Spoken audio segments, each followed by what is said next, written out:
श्री सतगुरु महाराज की जय। महर्षि मेही की बोध कथाएं। कहानी वैर को प्रेम से जीत सकते हो। एक राजा था, उसका नाम था दृढ़गति। राजा दृढ़गति के ऊपर किसी दूसरे राजा ने चढ़ाई कर दी। घनघोर युद्ध के पश्चात राजा दृढ़गति की हार हो गई। वह अपनी पत्नी और पुत्र के साथ भाग गया। उसके पुत्र का नाम था दीर्घायु। तीनों वेश बदलकर जंगल के किनारे एक झोपड़ी बनाकर रहने लगे। दीर्घायु नौजवान, बुद्धिमान और ज्ञानवान था, लेकिन यदि वह उत्कर्ष दिखलाता तो पकड़ा जाता। इसीलिए वह जंगल की लकड़ियों को काट काट कर बेचता और उससे जो पैसे मिलते उन्हीं से तीनों का गुजारा होता। राजा दीर्घगति के शत्रु राजा ने गुप्तचर द्वारा उसकी खोज कराई। राजा दीर्घगति पत्नी के साथ पकड़ा गया। उस समय दीर्घायु लकड़ी बेचने गया था, इसीलिए बच गया। सिपाहियों ने राजा दीर्घगति और उसकी पत्नी को राज दरबार में उपस्थित किया। राजा ने सोचा कि यह मेरा दुश्मन है, कभी न कभी अपना वैर अवश्य चुकाएगा, इसीलिए इसकी जीवन लीला ही समाप्त कर देना अच्छा होगा। राजा दीर्घगति और उसकी पत्नी को सजा सुनाई गई कि कल 10 बजे दिन में उनको फांसी दी जाएगी। निश्चित समय पर नगर के हजारों लोग उस दृश्य को देखने के लिए इकट्ठे हो गए। जब दीर्घायु को यह बात मालूम हुई तो उस भीड़ में वह भी आकर कहीं खड़ा हो गया।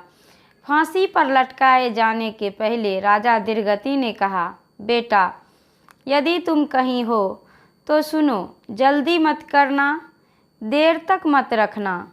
वैर को वैर से नहीं, प्रेम से जीत सकते हो। 3 बार ऐसा कहा। इसके बाद दीर्घगति को फांसी पर लटका दिया गया। फिर रानी को फांसी की सज़ा दे दी गई।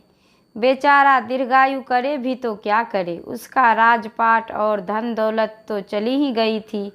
माँ बाप का भी सहारा छिन गया। वह संगीत कला में कुशल था। अब वह बीना लेकर घूम घूम कर गीत गाने लगा। लोग उसको कुछ खिला पिला देते। इस प्रकार वह अपना जीवन निर्वाह करता। एक बार वह घूमते घूमते उसी राजा के दरबार के घुड़साल के दरोगा के यहाँ चला गया। दरोगा संगीत के प्रेमी थे।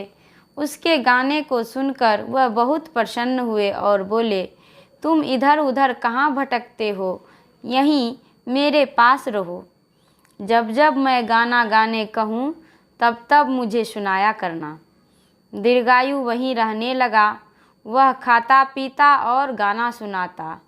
एक रात दरोगा जी के आदेश पर वह बीना बजाते हुए गाना गा रहा था। उस रात राजा को नींद नहीं आ रही थी। वह अपने महल की छत पर टहल रहा था। संगीत की सुरीली आवाज़ उसके कानों में पड़ी तो वह मुग्ध हो गया। सवेरा होते ही दरोगा जी को बुलवाया और पूछा, तुम्हारे यहाँ रात में कौन गाना गा रहा था? दरोगा ने उत्तर दिया कि एक लड़का आया हुआ है, वही गा रहा था। राजा ने कहा कि उस लड़के को मेरे पास भेज दो। दरोगा जी ने लड़के को राजा के पास भेज दिया। अब वह राजा के पास रहने लगा। राजा को गा गा कर संगीत सुनाता, उसका मनोरंजन होता। राजपुत्र तो वह था ही। राजा ने कहा कि देखो जी, तुम सिर्फ गाना ही गाते हो, कुछ और काम करो। राजा ने उसे कुछ काम करने को दिया। उसने उस काम को बड़ी कुशलता से संपन्न कर दिया। राजा ने प्रसन्न होकर उसे कुछ ऊंचे पद पर दे दिया। जैसे जैसे वह कुशलतापूर्वक काम करता जाता, राजा उसे ऊंचे से ऊंचा पद देता जाता। होते होते राजा ने उसे अपना अंगरक्षक बना लिया। अब राजा जहाँ जाता वह उसके साथ जाता। घोड़े की जैसी सवारी राजा की होती वैसी उसकी भी होती। खाना पीना सब वैसा ही हो गया। एक दिन राजा जंगल शिकार खेलने गया। राजा ने एक शिकार के पीछे अपना घोड़ा दौड़ाया।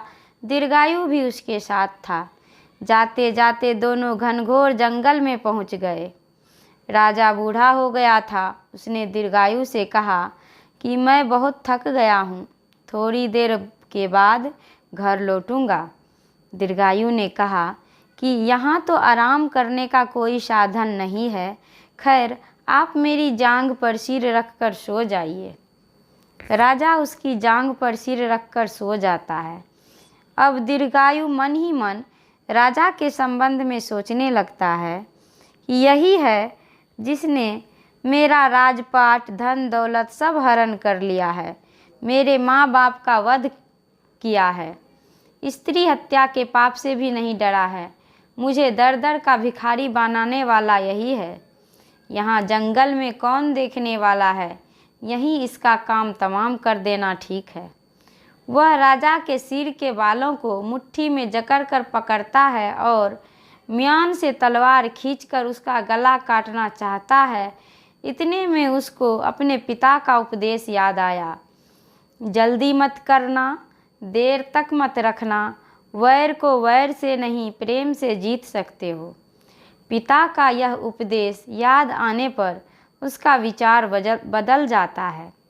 वह राजा के बालों को छोड़कर तलवार को म्यान में रख लेता है। अब होता क्या है, एकाएक राजा की नींद टूट जाती है। वह चौंक कर उठता है और थर थर काँपने लग जाता है। लड़के ने पूछा, राजन, आप तो गहरी नींद में सोए हुए थे, इस तरह भयभीत होकर क्यों काँप रहे हैं? राजा ने उत्तर दिया, क्या बतलाऊं, मैंने स्वप्न में देखा कि राजा दीर्घगति का पुत्र दीर्घायु मेरा गला काट रहा है। इसी डर से मेरी नींद टूट गई और मैं काँप रहा हूँ। लड़के ने कहा कि दीर्घायु तो मैं ही हूँ। लड़के ने कहा कि दीर्घायु तो मैं ही हूँ। अब तो राजा और भी डर गया। सोचने लगा कि जंगल में इसके सिवा दूसरा कोई है नहीं। मैं बूढ़ा हूँ और यह जवान है, अब मेरी जान बचने वाली नहीं है। वह हाथ जोड़कर और गिड़गिड़ा कर कहने लगा कि मेरा जीवन तुम्हारे हाथ में है। मैंने अवश्य ही तुम्हारा बहुत बुरा किया है, मुझे क्षमा कर दो।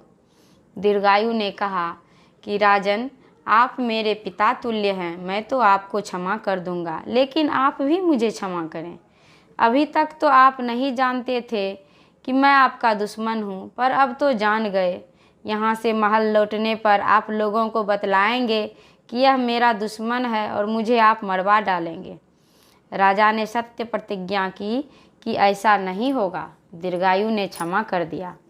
महल में आने पर राजा के मन में होता है कि दीर्घायु राजपुत्र तो है ही, देखने में भी कितना सुंदर है, गुण ज्ञान संपन्न है, विद्वान भी है।